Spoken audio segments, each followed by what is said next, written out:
Hoje vamos falar a respeito dos 7 selos. E depois vamos abordar um outro tema sobre as trombetas. Estes são assuntos importantes e pouco a pouco vamos avançar até chegar a um assunto ainda mais importante. Vamos então falar sobre alguns assuntos que têm que ver com o nosso tempo e, de modo especial, só posso dizer as coisas assim como são. E eu oro enquanto eu explico essas coisas porque há coisas estranhas, difíceis de compreender, e quem sabe que as pessoas não queiram compreender. Eu oro para que as pessoas não usem isso como desculpa para não assistir mais, que continuem a assistir até que todo o quadro fique claro. É como um grande mosaico. E tudo o que podemos fazer em uma conferência é colocar um pequeno bloco de informação na tela. Parece um trabalho de retalhos. Primeiramente, não entendemos todos os assuntos. Mas se conseguirmos ordenar as informações até que o quadro fique mais claro, então a importância do livro de Apocalipse será perceptível, apreciada. Por isso, tenham paciência com vocês e comigo. Se há assuntos que pareçam estranhos ou, quem sabe, fora do equilíbrio ou do alcance, é porque não tem toda a informação disponível. Agora, os 7 selos são tratados momentaneamente no capítulo 6, mas para preparar o terreno e o cenário para os 7 selos, há outros 2 capítulos, o capítulo 4 e o 5, e é importante recordar que os capítulos eles mesmos não dizem nada, porque os números da Bíblia foram acrescentados depois. A Bíblia não foi escrita com capítulos, ela foi escrita com blocos, assim que ela não pode ser dividida em capítulos. Os números de capítulos são apenas uma forma conveniente para nós nos situarmos, quando precisamos encontrar um texto. Havendo o Cordeiro aberto um dos selos, agora, antes que ele abra um dos selos, para nos dizer o que vai se passar na terra, primeiramente ele nos dá uma visão da grande sala do trono do céu. Uma das visões mais ilustrativas da sala do trono do universo. Agora imaginem, estamos olhando para a sede do poder universal. Apocalipse 4:1 diz: Depois dessas coisas olhei, e eis que havia uma porta aberta no céu, e a primeira voz, como de trombeta, que ouvira falar comigo, disse: Sobe para aqui e te mostrarei as coisas que depois destas devem acontecer. Assim que temos aqui uma visão profética. E logo fui arrebatado no Espírito, e eis que um trono estava posto no céu, e havia alguém assentado sobre o trono. Mas segundo a dureza do teu coração impenitente, entesouras para ti mesmo ira, e na manifestação do juízo de Deus, no dia em que Deus há de julgar os segredos dos homens por Jesus Cristo, Romanos 2, 5 e 16. E o que esse texto tem que ver com o grande trono? Bem, a sala do grande trono é a sede do rei do universo. E esse rei do universo é também o juiz do universo. Então, antes que Deus nos permita olhar para o que vai acontecer nesta terra, e olhar para as apostasias que virão, e para as coisas terríveis que os homens vão fazer, Ele nos dá uma visão da sua majestade e do seu poder. E nos dá a visão de que, apesar de que pareça que o outro lado vai ganhar, é Deus quem está no controle. E, finalmente, Ele será o juiz. E chegará o tempo do juízo. Então haverá um juízo, uma investigação e um pronunciamento da sentença. E então haverá um juízo executivo. E quando vier esse juízo executivo, será melhor que estejamos do lado certo. Porque todos devemos comparecer diante do tribunal de Cristo, para que cada um receba segundo o que tiver feito, por meio do corpo. 2 Coríntios 5:10. Não se enganem, Jesus está no comando. Está tudo sob o controle de Deus. Atos 17:31. Portanto, tem determinado um dia em que com justiça há de julgar o mundo, por meio do homem que destinou, e disso deu certeza a todos, ressuscitando-o dentre os mortos. Não se engane, não tenha dúvidas. Jesus um dia vai pôr fim ao pecado. Apocalipse 4:3. E o que estava sentado era, na aparência, semelhante à pedra de jaspe sardônio, e o arco celeste estava ao redor do trono, e parecia semelhante à esmeralda. É inexplicável a glória que João viu, ali, na sala do trono de Deus. E ao redor do trono havia 24 tronos. 24 tronos ao redor do trono. E via assentados sobre os tronos 24 anciãos, com vestes brancas, e tinham sobre suas cabeças coroas de ouro. Então aqui há 24 indivíduos assentados ao redor do trono de Deus. E do trono saíam relâmpagos, trovões e vozes. Ele nem sequer consegue explicar a glória que vê. Ele só vê luz e relâmpagos e a voz de Deus como um trovão. E diante do trono ardiam 7 lâmpadas de fogo, que são os 7 Espíritos de Deus. Agora, já explicamos isso antes. Deus é um, há apenas um Espírito, mas o número 7 representa os períodos de tempo, como já explicamos. Deus está no controle em todas as eras, inclusive a era que vivemos agora. Mas quem são esses 24 anciãos? No santuário terrestre também havia 24 anciãos. Nós lemos isso no livro de 1 Crônicas, 24:7, que nos diz que lançaram sortes, e caiu a primeira sorte sobre Jeoaribe, e a segunda a Jedaias, e depois são mencionados os nomes dos demais, o terceiro, o quarto, quinto, sexto, sétimo. E nos é dito quem eram esses anciãos. E a lista dos anciãos escolhidos segue até o versículo 19. 24 anciãos. O ofício desses em seu ministério era entrar na casa do Senhor, segundo lhes fora ordenado por Arão seu pai, como o Senhor Deus de Israel lhe tinha mandado. Porque no santuário terrestre havia 24 anciãos que oficiavam com o sumo sacerdote, que era Arão. Agora, se o terrestre era um tipo do celestial, então também no celestial há 24 anciãos oficiando com o sumo sacerdote, que é Jesus. Sim, no santuário celestial. Seria interessante saber quem são, mas não nos é dito quem são. Então só podemos especular algo. Apocalipse 4:6. Havia diante do trono como que um mar de vidro, e sob essa luz magnificente em que se pode caminhar, semelhante a cristal, e no meio do trono e ao redor do trono havia 4 animais cheios de olhos, por diante e por detrás. Agora, quem são eles? O primeiro animal era semelhante a um leão, e o segundo animal semelhante a um bezerro. E tinha o terceiro animal o rosto como que de homem. E o quarto animal era semelhante a uma águia que voava. E cada animal tinha para si 6 asas ao redor. E por dentro estavam cheios de olhos. E não descansavam nem de noite nem de dia, dizendo: Santo, Santo, Santo, Santo é o Deus Todo-Poderoso, que era, que é e que há de vir. Uma afirmação muito interessante. Quem são?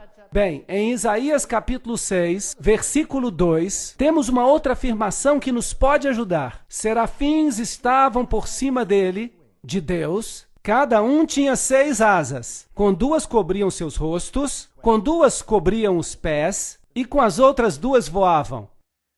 Então estamos falando de querubins.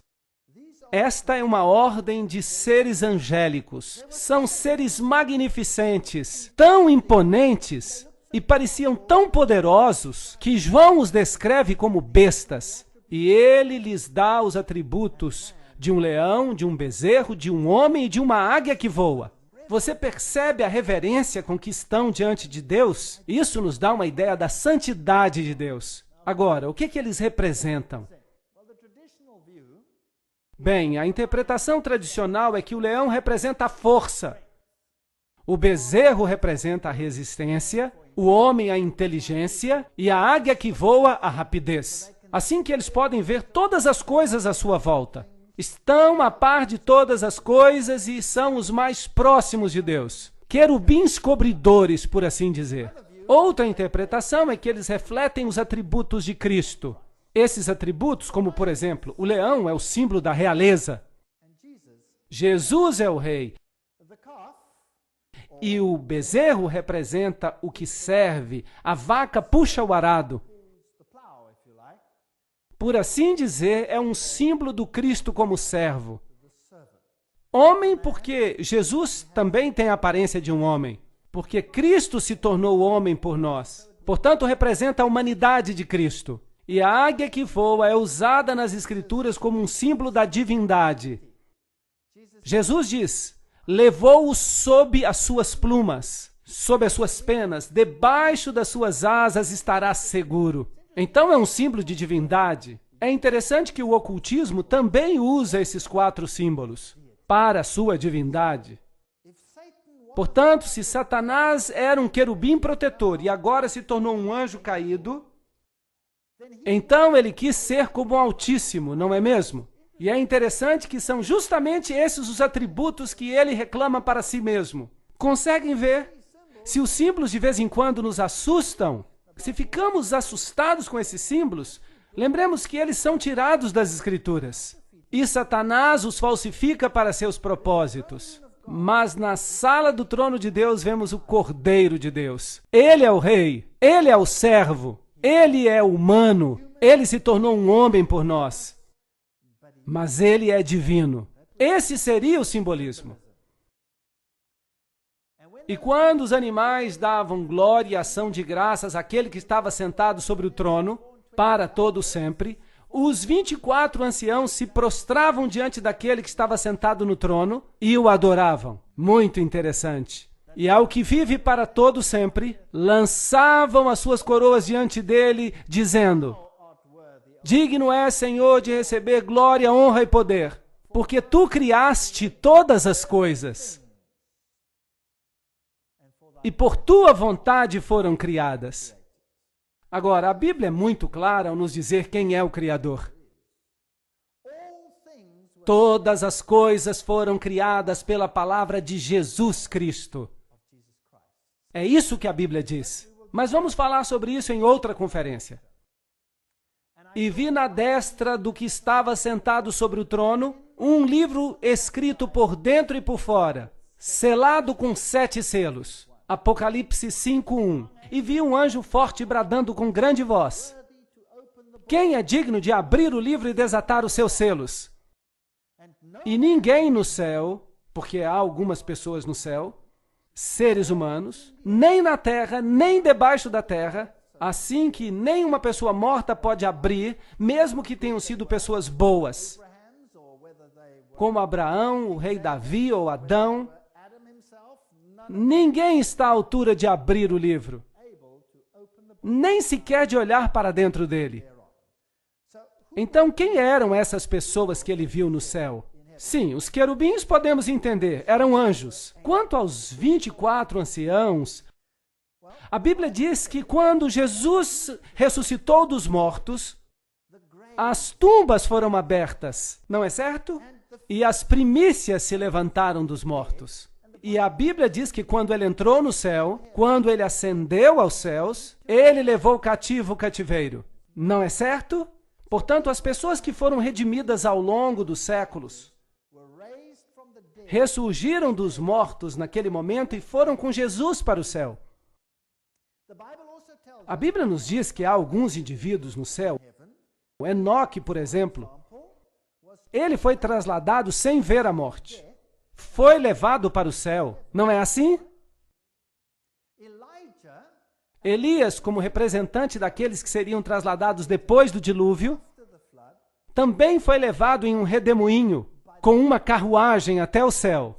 Não é verdade? Então Elias também está lá. E a seguir há um verso muito interessante no livro de Judas, no qual o arcanjo Miguel discute com Satanás acerca do corpo de Moisés. Assim que Moisés também teve uma ressurreição especial e foi levado ao céu. E é por isso que Elias e Moisés puderam aparecer no Monte da Transfiguração e apoiar a Cristo no momento da sua agonia, antes que passasse pelos momentos finais da sua vida. Então há várias pessoas no céu. E entre eles, obviamente, há 24 que servem no santuário celestial como os 24 anciãos. Quem exatamente são? Não sabemos. Podemos especular se Moisés vai ser um deles, ou Elias, ou Enoque, mas não temos outros nomes. Vamos vê-los um dia e então vamos saber quem eram. Mas é uma história interessante. Assim que o terrestre é uma cópia do celestial. Mas nenhum homem era digno de abrir os selos. Se um homem era suficientemente digno aos olhos de Deus para ter sido levado ao céu, isso não faria diferença, porque nenhum homem no céu, ou na terra, ou debaixo da terra, nenhum homem que já tenha vivido era digno de abrir os selos. Mas felizmente há uma solução. Apocalipse 5:4. E eu chorava muito porque ninguém havia sido achado digno de abrir o livro, nem de o ler, nem de olhar para ele. Agora, este documento encontrava-se selado com 7 selos. Nos tempos antigos, eles costumavam selar documentos. No tempo romano, os testamentos. E é claro que se ele não fosse aberto, então não haveria herança. Então, se nenhum desses selos for aberto, não vai haver herança. E nós estaremos perdidos para sempre. E é por isso que João chora. Mas se eles pudessem ser abertos, se o testamento pudesse ser lido e se houvesse uma execução do testamento, então poderíamos ser redimidos. E há somente um que deixou um testamento e vive para poder recebê-lo. Porque, geralmente, quando uma pessoa morre e deixa um testamento, ele passa a depender de outra pessoa para que o abra, não é verdade? Para executá-lo. E se o único que pode herdá-lo está morto, bem, então temos um problema, porque quem vai recebê-lo está morto, não pode recebê-lo mais, a não ser que ele seja Deus e com certeza tenha sido ressuscitado pelo próprio poder. Uau! Então encontraremos isso. E me disse um dos anciãos, não chore, aqui está o leão da tribo de Judá, a raiz de Davi que venceu para abrir o livro e desatar os seus 7 selos. Assim que nem tudo está perdido. O Deus homem está ali. E olhei, e eis que estava no meio do trono. Então, o que se supõe que seja? Se ele está no meio do trono, bem, então ele está assentado no assento da divindade. E dos 4 animais viventes, e entre os anciãos, um cordeiro, como havendo sido morto. E tinha 7 chifres. Um chifre representa poder, a sede do poder, o reinado por todas as eras. Ele é um rei. Se você olhar o livro de Daniel, vai descobrir que um chifre representa um rei, um reinado. E 7 olhos, ele vê através dos séculos, os quais são os 7 Espíritos de Deus enviados a toda a terra. E não só a uma parte dela. Verso 7. E veio e tomou o livro da destra do que está assentado sobre o trono. E havendo tomado o livro, os 4 seres viventes e os 24 anciãos se prostraram diante do Cordeiro, tendo todos eles harpas e salvas de ouro cheias de incenso, que são as orações dos santos. Então, as orações dos santos são representadas com incenso, e os méritos de Cristo fazem com que as orações dos santos sejam aceitáveis a Deus. Uma imagem maravilhosa que temos aqui. E música celestial enche o lugar do trono enquanto adoram o Cordeiro. E cantavam um cântico novo, dizendo: digno és de tomar o livro e lhe abrir os selos, porque foste, aqui está a resposta, morto, e com o teu sangue os compraste para Deus. Assim que os 24 anciãos que estão dizendo isso, eram humanos ou eram anjos? Devem ser humanos. Por quê? Porque foram redimidos, não está certo?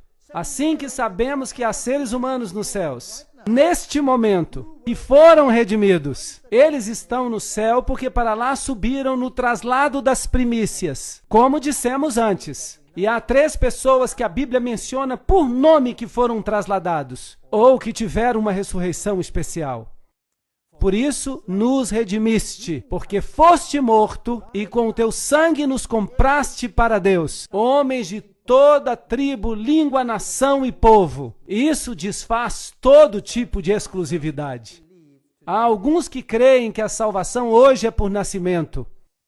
Já encontraram alguma pessoa que pensa assim? Pessoas que acreditam na salvação por nascimento dizem: eu pertenço à raça certa, ou eu pertenço ao grupo étnico correto, por isso vou ser salvo. Os judeus tinham essa teologia. E há muitos grupos hoje em dia que creem que serão salvos como consequência do seu estado especial. Há muitas crenças esquisitas, salvação por nome, salvação por chapéus, mas eu não vou falar sobre esses detalhes agora. Há gente que acredita que se tiver a roupa certa, então você será redimido. E se representam a si mesmos assim diante do mundo. Você não é salvo nem pelo seu nascimento, nem pelas suas roupas, nem pela forma com que você se adapta a esta ou aquela posição. Você é salvo por meio da sua relação com Jesus Cristo. É assim que você é salvo. Portanto, Ele é o que nos redime pelo seu sangue, de toda língua, tribo, povo e nação, a menos que nos gloriemos que o nosso grupo é melhor do que outro. E para o nosso Deus os fizeste reis e sacerdotes, e eles reinarão sobre a terra. Que texto fascinante!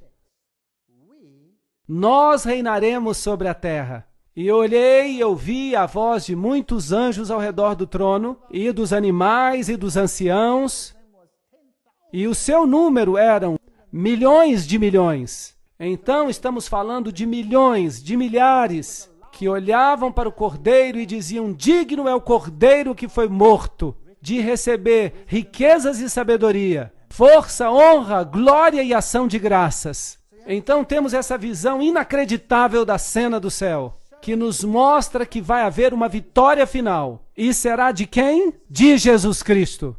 Assim que não temos nada a temer. É Deus quem nos dá essa visão. E depois Ele muda sua ênfase para nos dizer o que vai acontecer na terra. E os dois estão em contraste, num contraste tão grande um com o outro, que até faz medo. E alguém talvez possa crer que o cristianismo vai ser derrotado nessa batalha. Sabiam que, aparentemente, a maior vitória de Satanás foi a sua maior derrota? Quando viu que Jesus estava pregado na cruz, pensou que estava triunfando com seu poder. Satanás tocou o seu sino de morte. E isso vai acontecer com a igreja cristã. A maior derrota, aparentemente, será convertida, graças aos méritos de Jesus Cristo, na maior vitória que o universo já viu. Não há sequer uma sombra de dúvida. Jesus está no comando. E quando apresentarmos as próximas conferências, lembrem-se dessas palavras. Se houver alguma coisa que vai deixá-los assustados, podem assoviar e cantar hinos, porque nós já sabemos como vai ser o final de tudo. E ouvi toda criatura que está no céu e na terra, debaixo da terra e no mar, o símbolo de todas as nações, e a todas as coisas que nele há, dizendo ao que está sentado sobre o trono e ao Cordeiro, sejam-lhe dadas glória e ações de graça para todo sempre, pois será um reino universal e eterno. E os 4 animais, os querubins, diziam: Amém. E os 24 anciãos que foram redimidos, lembram-se? Prostraram-se e adoraram o que vive para todo sempre. Certo? Mudando da grande cena do trono, movemos-nos agora através da história para os cavalos do Apocalipse. Abrem-se então os selos. E havendo o Cordeiro aberto um dos selos, Apocalipse 6:1, ele viu alguém que cavalgava, um cavaleiro num cavalo branco, e saiu como vencedor. Agora, novamente, vamos passar pelos 7 períodos de tempo. E, obviamente, os períodos de tempo recapitulam o que vimos antes. quando falamos acerca das 7 igrejas. Porque as 7 igrejas nos falam acerca da natureza da igreja de Deus. Todos os seus feitos, pois Deus não oculta nada. É o que vai acontecer com a igreja. Agora, os cavalos representam algo diferente. Vão recapitular os mesmos períodos, mas vão representar a mensagem e o anúncio do Evangelho. Portanto, não tanto a posição da igreja, que está anunciando a informação, mas a mensagem em concreto que vai sair pelo mundo. E Satanás se opõe a essa mensagem da mesma forma que se opôs ao Filho de Deus. Ele a odeia com todo o seu ser. Portanto, quando este cavalo sai de cor branca, o que significa a cor branca? Justiça. A Bíblia nos diz que a cor branca representa a justiça. E não há ninguém justo senão Cristo. E ele tem um arco na mão. Então há aqui uma série de símbolos que podemos observar. Então surge um outro cavaleiro, com um cavalo vermelho. Depois há um negro, e depois há um cavalo com um cavaleiro morto. Então quem são estes cavaleiros? Apocalipse 6, 1 e 2. Havendo o cordeiro aberto um dos selos, e olhei, e eis um cavalo branco, e o que estava sentado sobre ele tinha um arco. Há uma pista, e foi-lhe dada uma coroa, outra pista. E saiu vitorioso para vencer. Então há uma guerra aqui. Há uma guerra. Você sai para vencer numa situação de guerra. Salmo 64, 7 nos dará uma pista. Mas Deus atirará sobre eles uma seta. Quem ferirá com seta? Deus. De repente ficarão feridos. Portanto, quem é o que tem o arco? É Deus. Acaso é contra os rios que estás irado, Senhor? É contra os ribeiros a tua ira? Ou contra o mar o teu furor? Visto que andas montado sobre os teus cavalos, os teus carros são salvação. Descoberto se movimentou o teu arco. Os juramentos feitos às tribos foram uma palavra segura. Tu fendeste a terra com rios. Abacuque 3, 8 a 9. Aqui temos uma boa pista agora.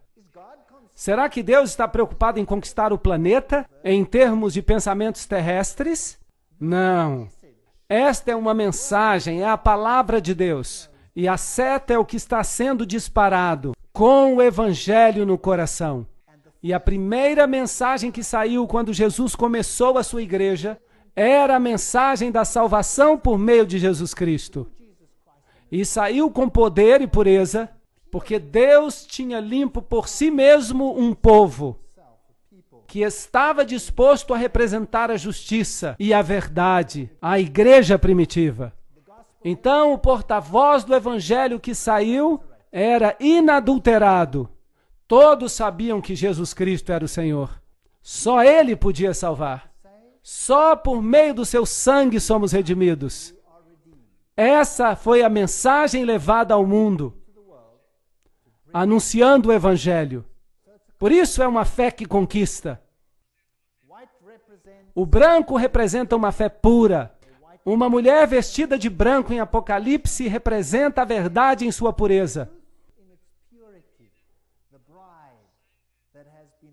A noiva que foi redimida e lavada no sangue do Cordeiro.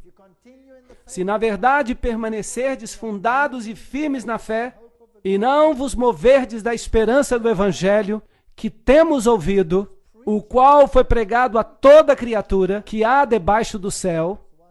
Colossenses 1, 23.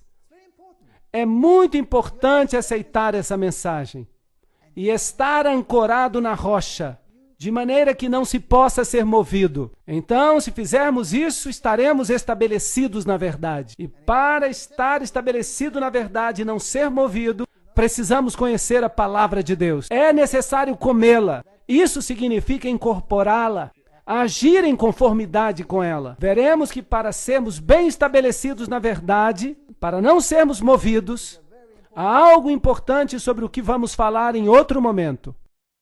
Então, o segundo selo é aberto. E aqui vem um cavalo vermelho. O vermelho é a cor do quê? Do sacrifício. É a cor do sangue. É a cor do sacrifício. Assim, quando vemos as 7 igrejas, a primeira que vimos era Éfeso. Lembram-se? Era uma igreja que tinha uma boa mensagem, uma doutrina pura, tinha discernimento. Podiam ver quem é que se chamava a si mesmo de judeus ou cristãos e não o eram. Eles tentaram se infiltrar a princípio, mas o discernimento da igreja os manteve fora. Depois veio uma outra igreja chamada Esmirna, lembram-se? Mir. O que aconteceu ali? Houve um tempo de grande perseguição. Sangue foi derramado. Portanto, aqui o sangue está derramado. E a razão por que este sangue está sendo derramado é que Satanás está contra-atacando a mensagem do Evangelho. Ele está fazendo tudo o que está ao seu alcance para corrompê-la. Mas os que se mantêm fiéis aos princípios do Evangelho preferem morrer a dar-se por vencidos. E aqueles que não se mantêm fiéis aos princípios, o que farão? Começarão a fazer concessões. E o caminho das concessões vai se abrindo lentamente. E o evangelho do cavalo vermelho sai. E saiu outro cavalo vermelho, e ao que estava sentado sobre ele foi-lhe dado retirar a paz da terra, para que matassem uns aos outros. E foi-lhe dada uma grande espada. Agora, o que é a espada? É a palavra de Deus. Então, esse é o assunto, a palavra de Deus. Ela sai, diz uma coisa e isso causa guerra. E a guerra é dolorosa. A guerra leva à morte. Algumas pessoas se cansam desse processo. Então, a fé sangrenta é a que vemos a seguir. É o tempo de uma grande perseguição. A perseguição romana com Nero, da forma como já falamos antes quando tratamos da igreja. Então, cobre o mesmo período de tempo, até os tempos de Constantino, o imperador, quando a perseguição era o método para se livrar do porta-voz do Evangelho. E havendo aberto o terceiro selo, ouvi dizer ao terceiro animal, vem e vê. E olhei e eis um cavalo preto. E o que estava sentado tinha uma balança na mão. E ouvi uma voz no meio dos 4 animais que dizia, uma medida de trigo por um dinheiro, e 3 medidas de cevada por um dinheiro, mas não danifiqueis o azeite e o vinho. Esses são símbolos muito interessantes. Portanto, aqui há uma balança, e a cor é negra. Agora, a cor preta é obviamente oposta à branca, certo? Assim que alguma coisa está acontecendo que está tingindo a brancura do porta-voz do Evangelho, tornando tudo negro. Há algo que se torna muito escasso. Trigo e cevada. E depois há outra coisa que está com problemas. O vinho e o azeite. Agora, esses símbolos representam, todos eles representam o porta-voz do Evangelho. O trigo é um símbolo de Jesus Cristo. Jesus Cristo nasceu em Belém, Bethlehem, a casa de pão. Jesus diz, eu sou o pão da vida. Jesus é o pão vivente que desce do céu. Então o pão está com problemas e a cevada, que era a primeira colheita que ocorria em Israel, a colheita da cevada. De fato, a oferta de sacrifício movido era um feixe de cevada, que representava a ressurreição de Jesus Cristo. E o corpo de Jesus Cristo, porta-voz do Evangelho. Então, o trigo e a cevada estão escassos. A mensagem evangélica da salvação em Cristo está sob opressão. Mas Deus continua trabalhando e Ele diz, não danifiqueis o azeite e o vinho. O que representa o azeite? É o símbolo do Espírito Santo. Era esvaziado do candelabro para que o mundo pudesse ter a luz da verdade. E o vinho é o símbolo da doutrina. Jesus disse, não se deita vinho novo em odres velhos. Não se coloca a grande mensagem da salvação num molde que não vai poder contê-la. Então, o vinho é um símbolo do Evangelho. Jesus também diz, eu sou a videira e vocês são os meus ramos. Ele é o que nos dá a vida por meio da sua mensagem do Evangelho. Então, esses são os elementos que estão colocados sob opressão e que sofrem concessões, por assim dizer. Então, o cavalo negro, obviamente, representa um tempo em que a palavra de Deus se torna escassa. E isso é um problema por causa do comprometimento. É o tempo em que Constantino casou o paganismo com o cristianismo. Portanto, é uma fé negociada, se vamos continuar pelo mesmo período de tempo. Orai por vós e por todo o rebanho, para apacentardes a igreja de Deus. Porque eu sei isso, que depois da minha partida, entrarão no meio de vós lobos vorazes. E, a propósito, quão cedo na igreja entrou a corrupção? No princípio. Logo no princípio. Havia um homem chamado Simão Mago. Vocês se lembram dele na Bíblia? Ele pensou que podia comprar o poder de Deus com o seu dinheiro. Lembram-se disso? E Pedro repreendeu de uma maneira bem direta. E ele ficou muito irritado, bastante irritado. E Simão, o mago, vinha de Samaria. E ele tinha uma carga de sabedoria babilônica em si. E se analisarmos a história, como veremos no futuro, provavelmente ele foi o pai do gnosticismo. E o gnosticismo, em outras palavras, é uma filosofia que torna Jesus Cristo menos do que ele é, para que nós possamos nos tornar mais do que somos. E o gnosticismo era o espinho na carne do cristianismo primitivo. E o gnosticismo é um fator dominante hoje em dia, como veremos nas próximas conferências. A cruz de Cristo foi o divisor da história. E lançou a verdade por terra e prosperou. Daniel 8:12. Viria um poder que destruiria o porta-voz do Evangelho. A salvação só por meio de Cristo foi substituída pelas exigências da igreja. Foi isso que aconteceu. E a própria igreja se pôs como mediadora entre o homem e Deus. Em vez de ir diretamente a Cristo, você passava agora pela igreja. Um dia muito triste. Deus tinha dado uma lei, mas o homem teve o atrevimento de mudar a lei de Deus para satisfazer as suas necessidades. Portanto, nas igrejas, temos São Pedro, ou será que era Júpiter? Bem, na verdade é que ele veio diretamente do templo de Júpiter.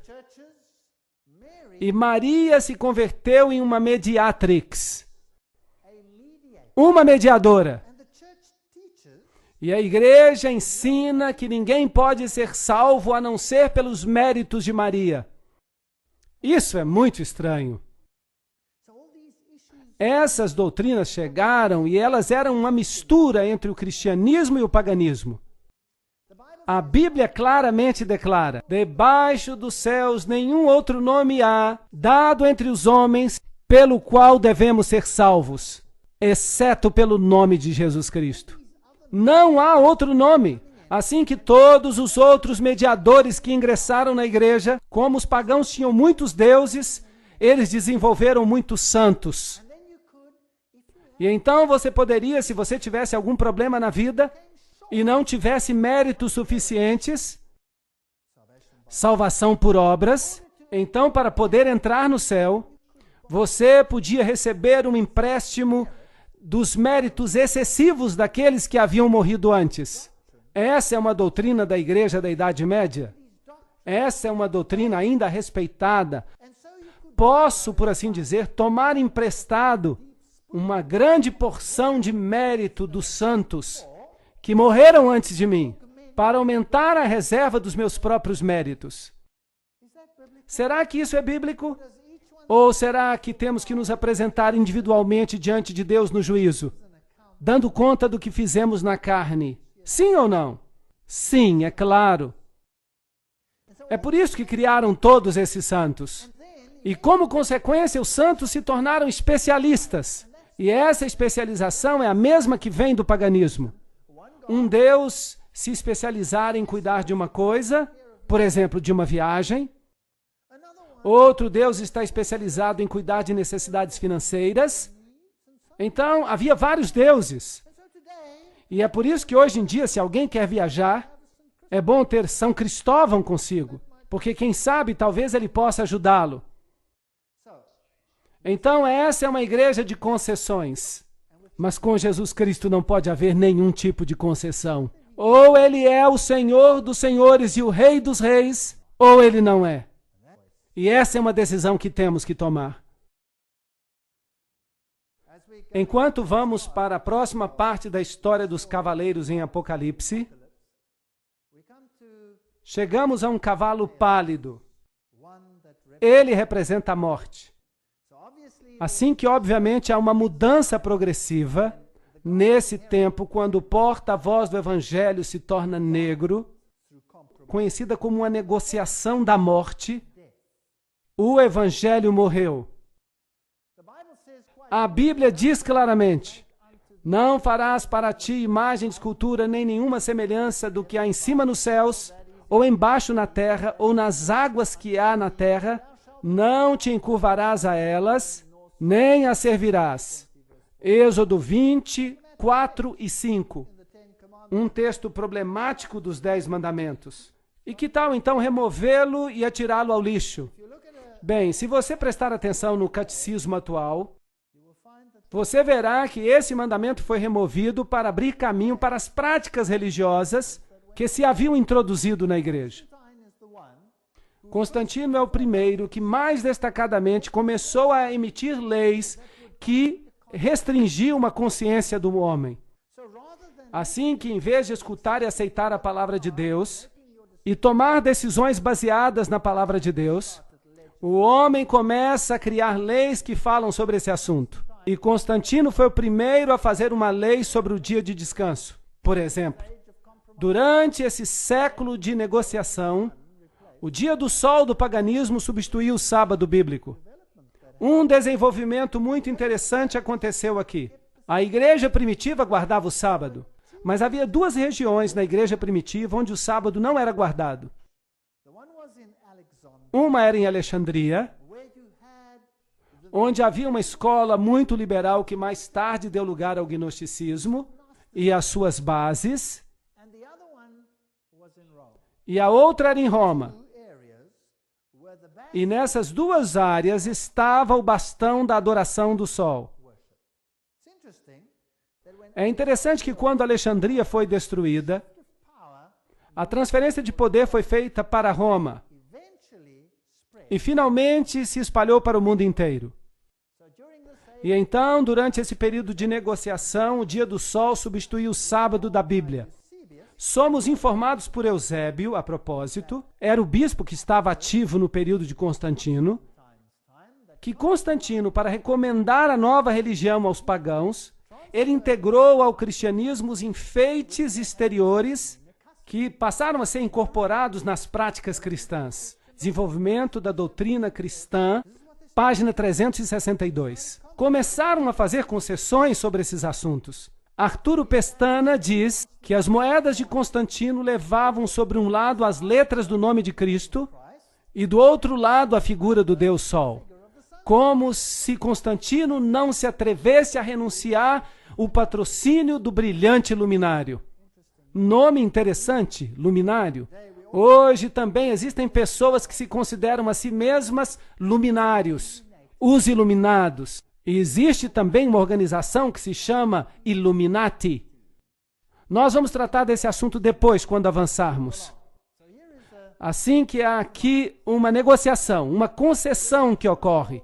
A manutenção do velho nome pagão Dies Solis, ou Sunday, domingo em inglês, é de alguma forma devido à união dos sentimentos pagãos e cristãos. graças aos quais o primeiro dia da semana foi recomendado por Constantino aos seus súditos, tanto pagãos quanto cristãos, como o Dia Venerável do Sol. História da Igreja do Oriente, página 184. Então, isso é um fato histórico e não podemos refutá-lo. Isso é o que aconteceu.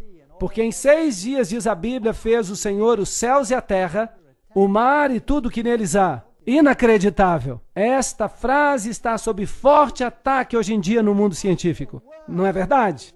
Não há sequer uma palavra da Bíblia que não esteja sendo atacada hoje nos dias em que vivemos. E tudo que neles há. E no 7º dia descansou. Portanto, abençoou o Senhor o dia de sábado e o santificou. Êxodo 20:11. Portanto, há aqui indícios de uma negociação, uma forma de mudar a identidade do cristianismo primitivo. Mas o que aconteceu com os cristãos fiéis que queriam fazer exatamente aquilo que as Escrituras diziam? O que aconteceu com eles? Foram eliminados da face da terra. Foram destruídos à espada. E a história de como tudo aconteceu é a mais diabólica e terrível que possam imaginar no mundo. Inacreditável. Onde reinou a igreja primitiva? Onde começou o cristianismo? Começou em Roma, sim ou não? Não.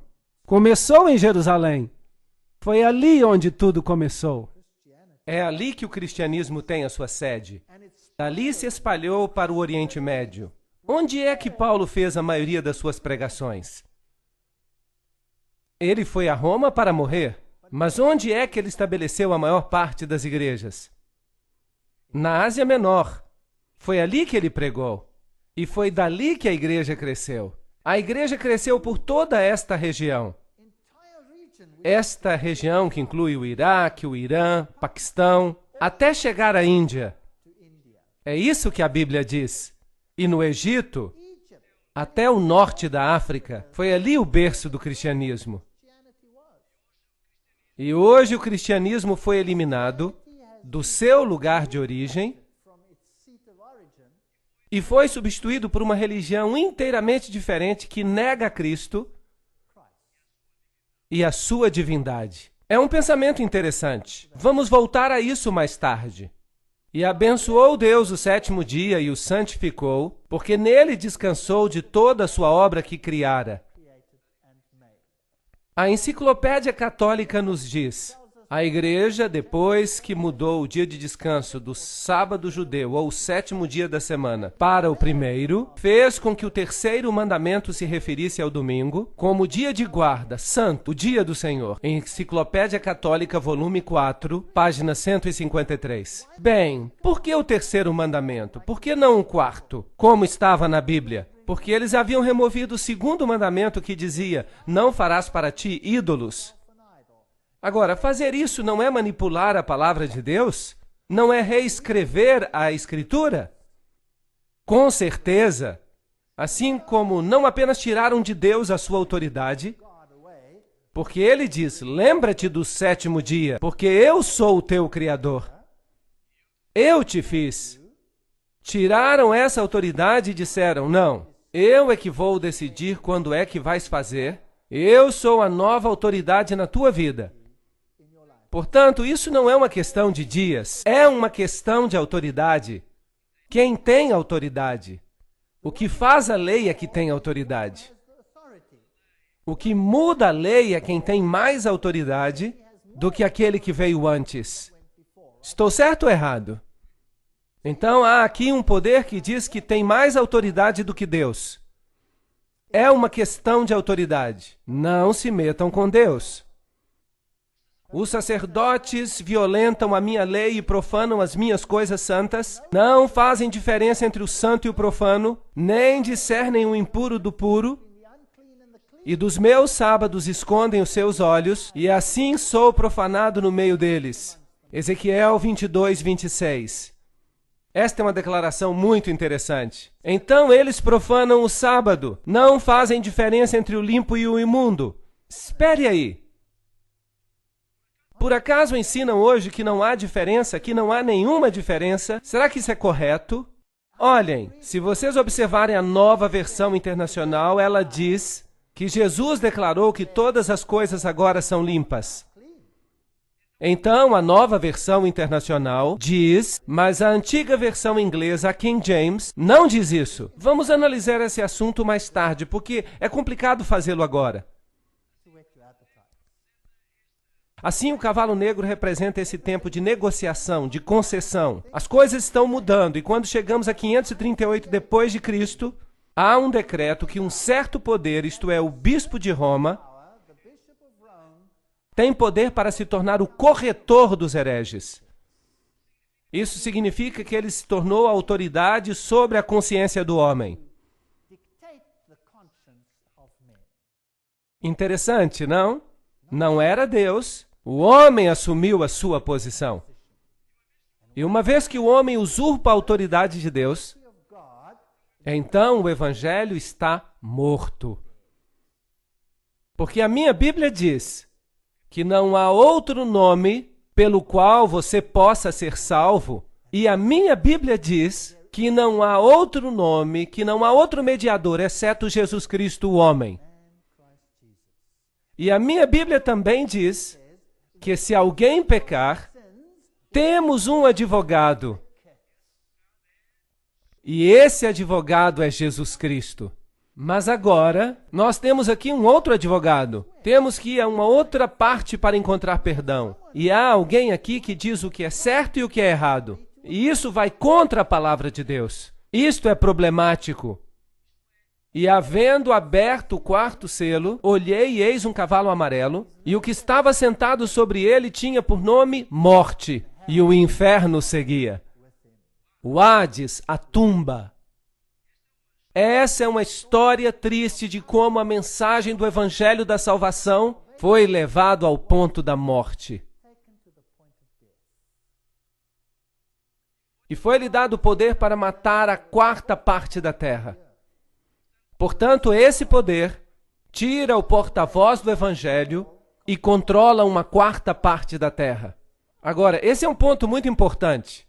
Que denominação cristã controlou a quarta parte do mundo? Com espada, para matar com espada. Essa é uma palavra nova. Não é uma espada literal. E com a fome. Fome de quê? Há uma escassez na terra de quê? Da palavra de Deus. Será que a igreja da Idade Média tirou a palavra de Deus? Sim ou não? Será que proibiram a Bíblia? Tornou-se um pecado mortal ter a Bíblia e lê-la? Sim ou não? Sim, a história prova esse fato. Eu não estou atacando ninguém. Eu estou falando de um sistema. O que há por trás desse sistema? Há muitas e muitas pessoas queridas que estão famintas pela verdade em todas as religiões do mundo.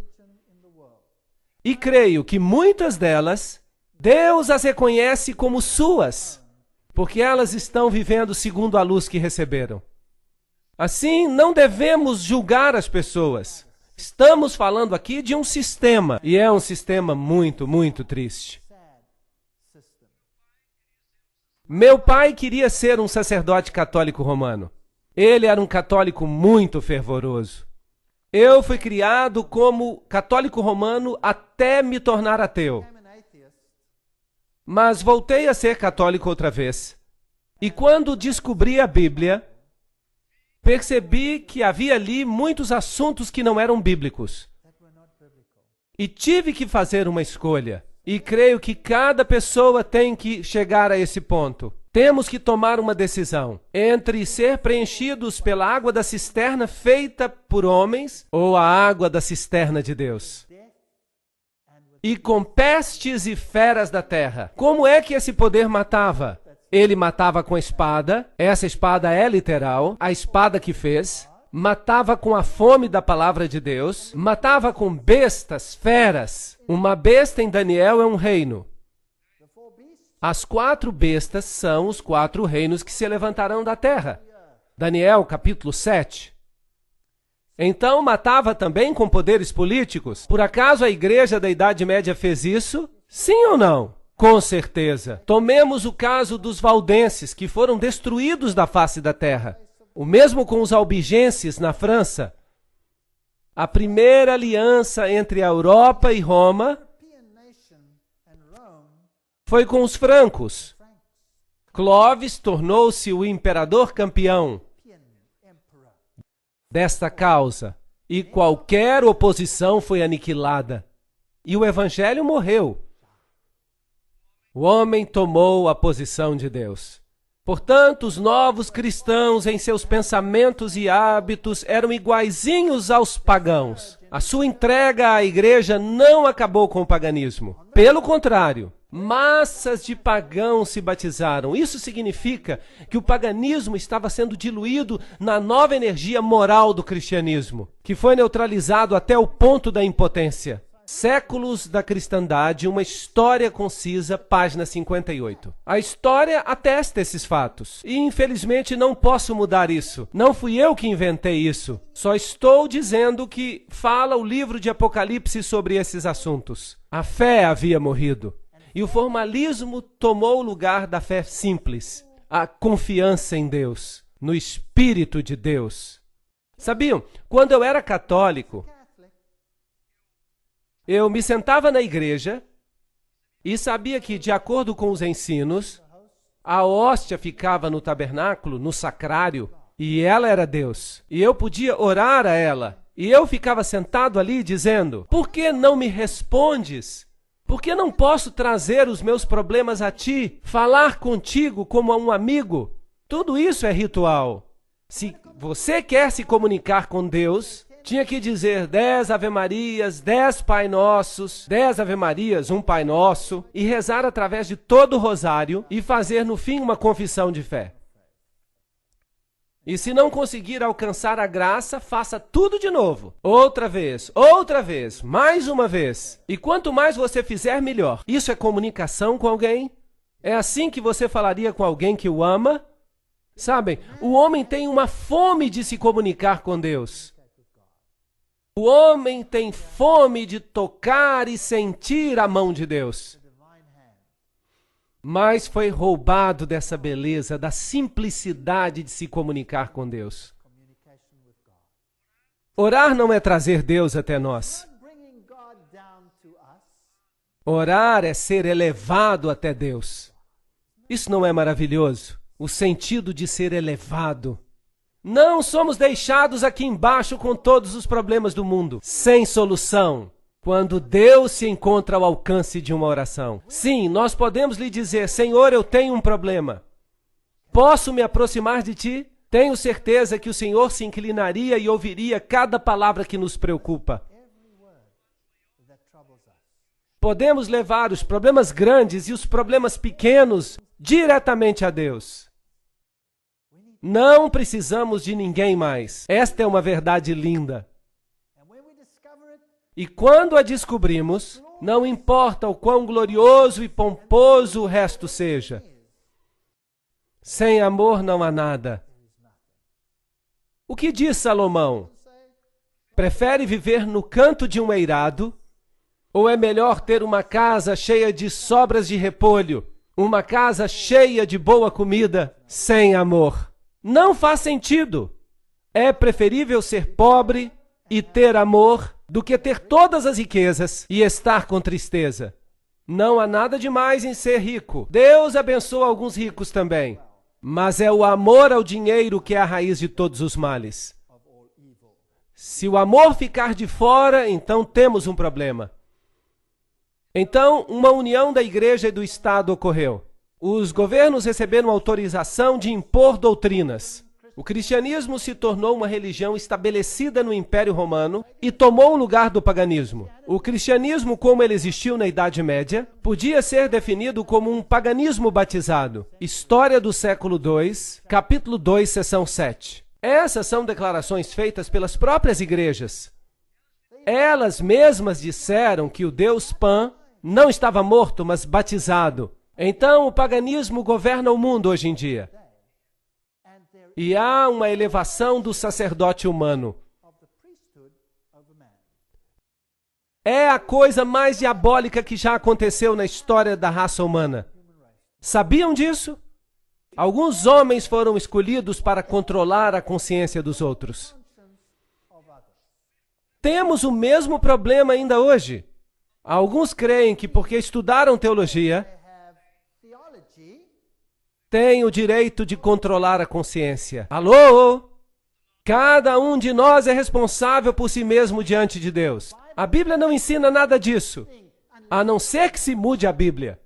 Estamos sempre falando desse assunto da Bíblia mudada. Não nas antigas traduções. O texto está bem nas antigas traduções. Mas se você lê sem ser a Bíblia alemã de Lutero ou a Armênia, qualquer parte da Bíblia, se você lê uma Bíblia antiga, russa, sérvia, você vai descobrir que ela está certa.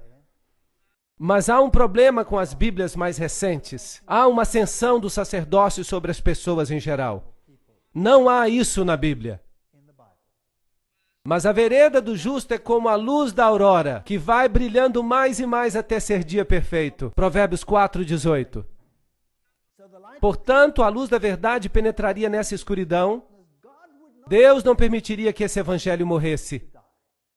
Portanto, Deus teve que fazer algo. Qual foi a igreja seguinte que veio trazer luz e a palavra de Deus de volta às pessoas? Recordam-se das 7 igrejas? Temos uma igreja que ingressou com isso tudo, Sardes, representando a reforma. Ela reformou o que havia morrido. Realmente não é um conceito complicado.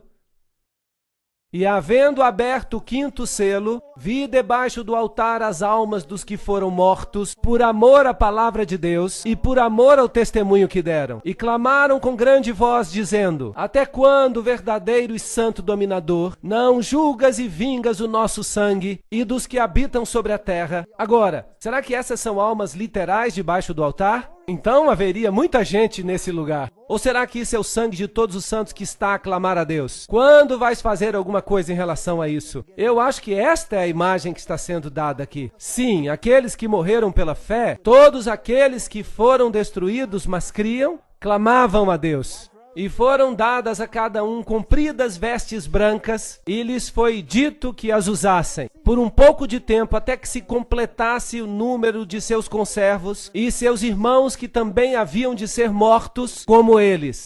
Deus diz: eu estou no comando. Vai ficar pior. Mas esperem até que todos ao longo da história, aqueles que têm ainda que morrer pela fé, estejam conjugados, então o reino virá. Portanto, esses foram os instrumentos de tortura que foram usados, mas nada impede o anúncio do evangelho. Sabiam que alguns desses instrumentos de tortura continuaram a ser usados até 1974? Muito interessante. Franco, na Espanha, usou esses instrumentos de tortura ainda na década de 70. Amados, procurando eu vos escrever com toda diligência acerca da salvação comum, tive por necessidade escrever-vos e exortar-vos a batalhar pela fé que uma vez foi dada aos santos. Não se dê por vencido, porque se introduziram alguns sobre quem já havia sido escrito antes, homens ímpios que convertem em dissolução a graça de Deus e negam a Deus, único dominador e Senhor nosso, Jesus Cristo. Judas, versos 3 e 4. Incrível! Mesmo ali na igreja primitiva houve corrupção. E a quem negaram? A Jesus Cristo. O único Senhor deles e nosso Senhor Jesus Cristo. Portanto, uma mudança já havia ocorrido naquela igreja primitiva. Um problema muito sério. E vamos ver o que fizeram, porque vamos entrar nos detalhes e ver como isso nos afeta hoje. Porque essas pessoas inteligentes fizeram a mesma coisa conosco. E nós nem sequer o sabemos. Não é triste? Portanto, Deus quer que saibamos, como os estratos sucessivos da terra, que cobrem uns aos outros, assim, camada após camada de falsificações e fabricações se acumularam na igreja.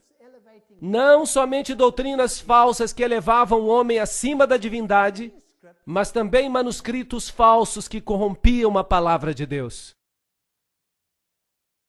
Mas tivemos os valdenses.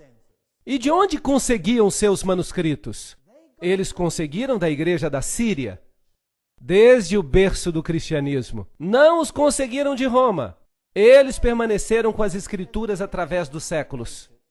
É interessante que as nações que apareceram nessas áreas altas, elas tinham essas escrituras. Mas havia outros documentos que estavam sendo usados em Alexandria e Roma. E vamos ver isso numa outra conferência. E essas pessoas fizeram da palavra de Deus o seu bastão, a sua fortaleza, e a pregaram, e por causa disso a ira do mundo caiu sobre eles. E eles foram combatidos com unhas e dentes, foram queimados e as cabeças de suas crianças foram arremessadas contra as rochas. Eles os lançavam dos precipícios, mas o evangelho não morreu. Esta é a velha igreja valdense. Esta é uma antiga mesa que era usada para transcrever ou copiar os manuscritos da Bíblia. E lentamente a fé foi elevada uma vez mais. Em 1370, a autoridade da Bíblia foi declarada por Wycliffe. Em 1400, a obediência a Deus, obedecer a Deus mais do que o homem, e ele morreu pela sua fé. João Hus. Estes são os homens vestidos de branco. E depois, salvação pela graça com Martinho Lutero, homem valente, corajoso. Ele foi perfeito em tudo? Não, com certeza não. Mas esse homem vivia segundo o conhecimento que tinha, não é verdade? João Hus e Wycliffe, eles são verdadeiros campeões. Tyndale e todas as pessoas que deram suas vidas por causa da verdade. Martinho Lutero teve a coragem de dizer, isso está errado, temos que corrigi-lo. E nós o ouvimos dizer, aqui me posiciono e não posso fazer outra coisa. 1521. Depois João Calvino chegou. Ele tinha algumas ideias confusas, como predestinação, mas ele viveu segundo o conhecimento que tinha, a luz que tinha, a liberdade de consciência. Em realidade, toda a Constituição norte-americana está baseada no que Calvino escreveu. Que unicamente o homem deve ser responsável diante de Deus pelo que decide. Essa é a base da Constituição norte-americana. Isso é calvinismo. Esse homem acreditava em algumas coisas erradas, mas neste ponto ele enfatizou claramente, até fazer engolir seco aqueles que se opunham. Essas pessoas morreram e há monumentos em sua honra hoje. Depois veio Williams em 1650. Ele descobriu o batismo por imersão. Verdades lindas da Bíblia. Infelizmente, como dissemos da última vez, todos esses tipos de fé decidiram que não seguiriam pela nova luz. Mas eles permaneceram fiéis aos seus fundadores. Isso não é um problema dos fundadores, é um problema dos seguidores, certo? Então, os seguidores têm mais problemas do que os fundadores, porque se eles descobriram mais luz, eles deveriam aceitá-la, mas não foi o que fizeram. Por isso temos uma igreja fragmentada hoje. Portanto, ide e fazeis discípulos de todas as nações, ensinando-as a guardar todas as coisas que eu vos tenho mandado. E eis que estou convosco todos os dias até a consumação dos séculos. Mateus 28, 19 e 20. Estes são os assuntos que são importantes. Todas as coisas. Não, eu não vou dizer, eu só vou aceitar o que o fundador da minha igreja descobriu. Todas as coisas ou nada. Assim que se estamos à procura de uma igreja, o que devemos fazer? Não seria melhor procurar uma igreja que aceite toda a verdade, que tem toda a fé? Sim ou não? Não seria melhor procurar uma igreja que faz tudo de acordo com a Bíblia e sua doutrina? E que sua doutrina esteja de acordo com a Bíblia? Que não olhe para os indivíduos, porque os indivíduos não são de confiança. Nós devemos olhar para a Bíblia e não para o ensino oficial da igreja. E se dizem somente aquilo que está na Bíblia, então sigam. Não deveria ser muito difícil. Não deveria ser difícil. Depois veio Wesley, e ele elevou a Jesus Cristo como ninguém antes havia feito no mundo. O senhorio de Jesus Cristo. Se Jesus é o Senhor, o centro, o autor e o consumador da nossa fé. Porque se ele não é, então esqueça. O ensino não é bíblico. Portanto, que grandes descobertas de luz encontramos. E havendo aberto o sexto selo, olhei, e eis que houve um grande terremoto. Interessante. Estamos agora num período de tempo muito interessante. A Reforma tinha feito o seu trabalho. As igrejas que vieram depois de Sardes foram quais? Vocês se lembram? Filadélfia. E aqui havia um acúmulo de verdades. Mas antes desse evento havia de acontecer algo. E havendo aberto o sexto selo, olhei, e eis que houve um grande tremor de terra. E o sol se tornou negro, e a luz se tornou como sangue, e as estrelas do céu caíram sobre a terra, como a figueira quando lança de si os seus figos verdes, abalada por um vento forte. Apocalipse 6, 12 e 13. Esses são sinais celestiais que aconteceram. Aconteceram ou não? Com certeza. Marcos diz a mesma coisa, capítulo 13, 24. Ora, naqueles dias depois daquela aflição, essa terrível perseguição na qual os filhos de Deus foram quase que exterminados da face da terra, na Idade Média, por meio da Inquisição, e os 30 anos de guerra, e a Guerra dos 100 Anos, e a Noite de São Bartolomeu, e os huguenotes sendo exterminados. Depois de tudo isso, veio a luz. Depois daquela aflição, que terminou aproximadamente em 1798, e vamos falar dessa data novamente em outro momento, o sol escurecerá e a lua não dará sua luz. Aqui está a história de Ware, em New Hampshire, porque o cristianismo tinha fugido, a cristandade baseada na Bíblia tinha fugido da Europa e se estabelecido em várias regiões do mundo. No Novo Mundo, nos Estados Unidos da América em particular, no sul da África e na Austrália, e é ali para onde o cristianismo foge.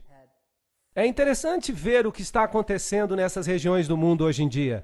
O dia escuro que aconteceu na Nova Inglaterra chegou em 9 de maio de 1780. Por volta das 11 horas começou a escurecer, como se a noite tivesse chegado. Os homens deixaram de trabalhar. O gado mugindo retornou a seus estábulos. As ovelhas baliam e se aglomeravam nas cercas, e os pássaros selvagens voavam para os seus ninhos. A noite se tornou tão escura que uma pessoa não conseguia ver a sua mão, nem sequer uma folha de papel branco.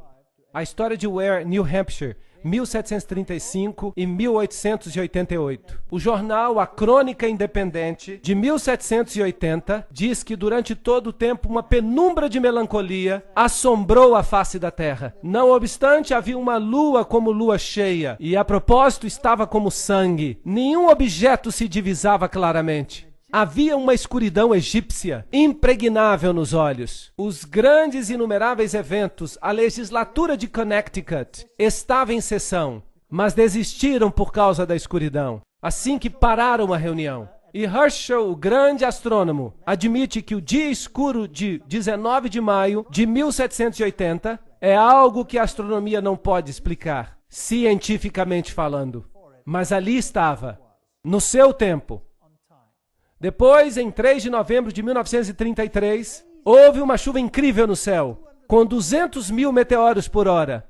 Ficou tão claro que se podia ler. E é interessante que os meteoritos todos vinham de um ponto central. Normalmente vêm de todos os lados, mas nesse caso não aconteceu isso. Parecia que vinham de um ponto central e se distribuíam por todo o céu. Nunca antes alguém havia visto algo assim. E antes desses eventos todos, houve um grande terremoto em Lisboa. Portanto, a sequência está exatamente como na Bíblia. Algo novo tinha que acontecer. E Guilherme Miller foi quem descobriu, em 1782 e 1849. Alguém começou a descobrir algo mais na Bíblia. Ele descobriu algumas das grandes profecias. Até 2.300 dias e o santuário será purificado. E ele calculou os dias e descobriu uma maravilhosa profecia messiânica de Jesus e da purificação do santuário. E ele pensou, uau, significa que Jesus virá outra vez. E ele começou a pregar que Jesus regressaria em 1844, porque ele pensava que a purificação do santuário queria dizer a purificação da terra. Mas, obviamente, Jesus não veio em 1844. Portanto, em 1840, havia um grupo de crentes que se chamava adventistas. Agora, eles não eram adventistas do sétimo dia, eram apenas adventistas, pessoas que acreditavam na breve volta de Jesus. E eles vinham de várias denominações cristãs dessa área. Havia batistas, metodistas, presbiterianos, havia de várias denominações. Mais de 200 ministros de várias igrejas acreditaram nesses estudos e fizeram ressuscitar as profecias. Mas é claro, isso não ocorreu.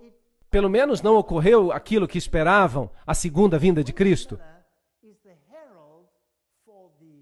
Mas Guilherme Miller se tornou o porta-voz para o restabelecimento da profecia e do papel da profecia na história cristã. Assim que todas essas grandes verdades regressaram ao pensamento cristão. E depois, é claro, uma restauração final aconteceu, abarcando todas as verdades. A lei de Deus, a doutrina sobre a morte e o inferno, e todas essas coisas.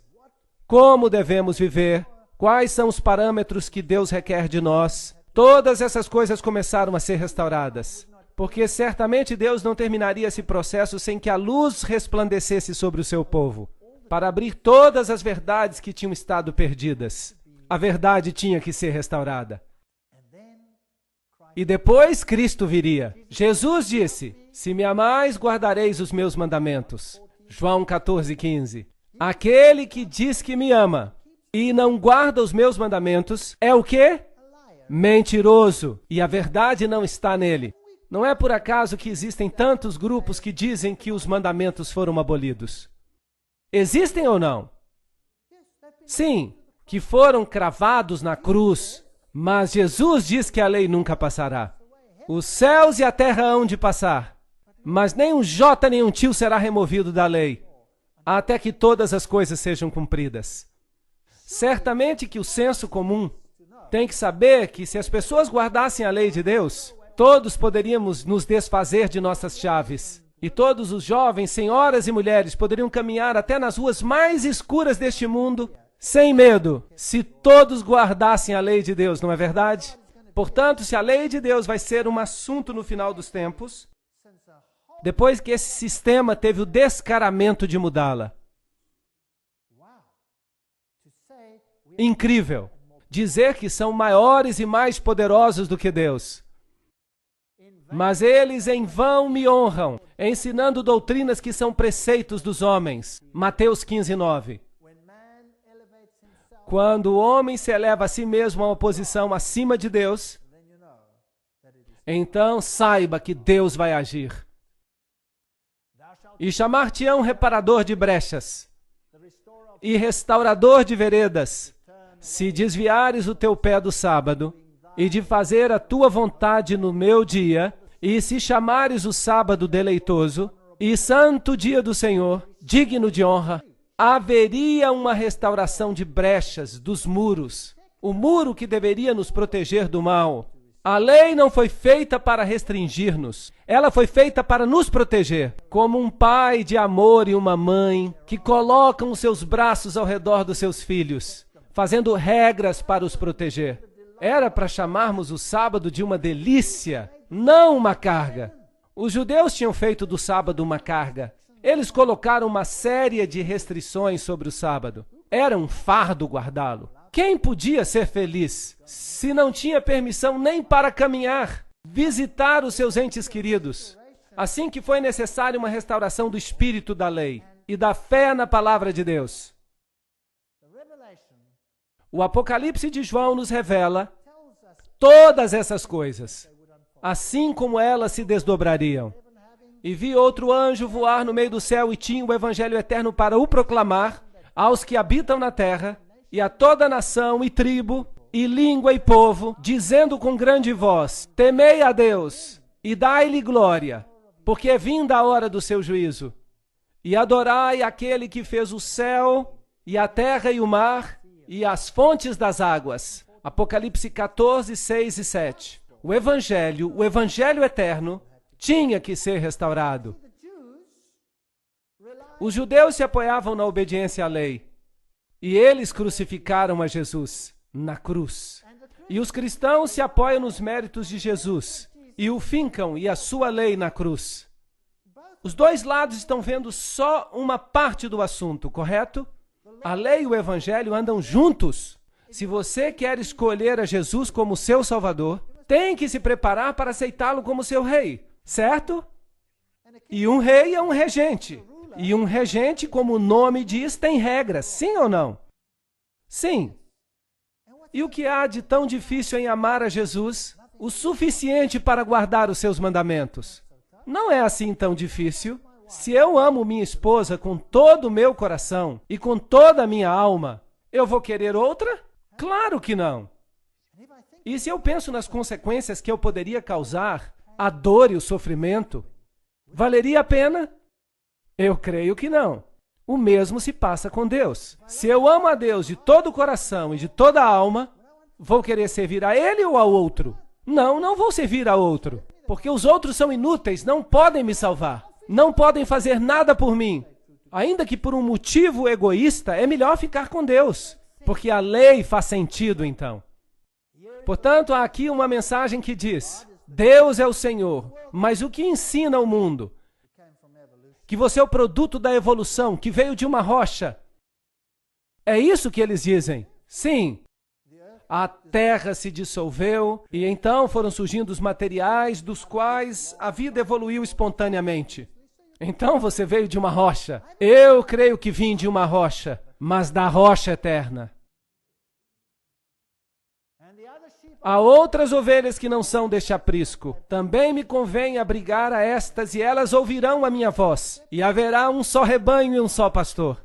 Você não pode ter uma verdade dividida. Ou a verdade ou divisão. E você não pode ter uma unidade na falsidade. Não pode. Ou há uma unidade na verdade, ou não há união. Só há uma suposta unidade que desaparecerá como se nunca tivesse existido ao menor sinal de problema, quando há uma falsa unidade. Ou está baseada na verdade ou não está baseada em nada. Aqui está a paciência dos santos, os que guardam os mandamentos de Deus e a fé de Jesus. Apocalipse 14, 12. Sabem de uma coisa? Esta é uma frase fascinante. A fé de Jesus. Uau! A Bíblia tem normas muito elevadas. Sabia que não é suficiente apenas ter fé em Jesus? Não, não é suficiente. Você precisa ter a fé de Jesus. Na maior adversidade, Jesus confiou nos méritos de seu Pai. Sim ou não? Sim. Não importa o que aconteça, você precisa confiar como Ele confiou. Ele é o padrão. Bem, Deus adiciona os seus méritos, porque nós somos fracos, nós não podemos fazer essas coisas. Mas esse é o padrão. Algo a almejar. Uau! Eu gostaria de ter essa fé de Jesus. Eu estaria disposto a ir à cruz, porque eu saberia que Ele iria me ressuscitar.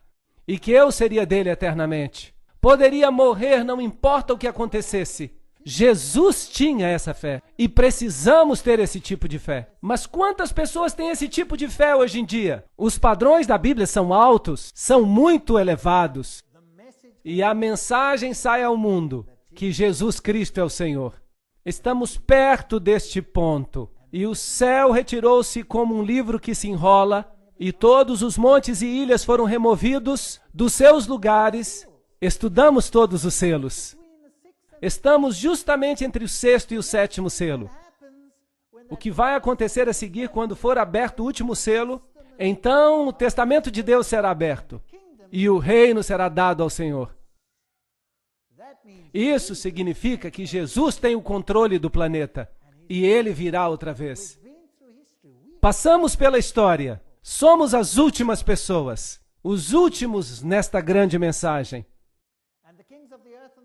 E os reis da terra, os grandes, os ricos, os tribunos e todos os poderosos se esconderão nas cavernas das rochas e das montanhas, dizendo aos montes e aos rochedos: caí sobre nós e escondei-nos do rosto daquele que está sentado sobre o trono e da ira do Cordeiro. Essa é a próxima coisa que vai acontecer. E a propósito, por favor, vejam que as pessoas se escondem, não há uma grande alegria entre as multidões quando o juízo vier.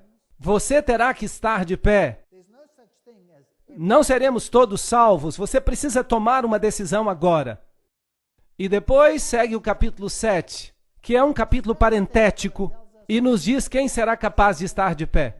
E nos diz que vão ser os selados. Só eles são capazes de ficar em pé. E havendo aberto o 7º selo, houve silêncio no céu, quase por meia hora.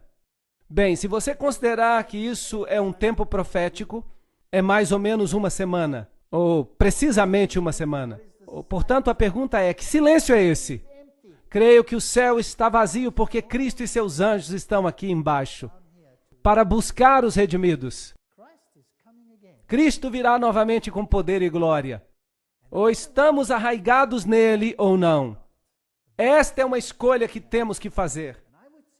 Eu lhe sugiro que aceitem o fato de que Jesus está no comando. Jesus nos deu uma visão da grande sala do trono,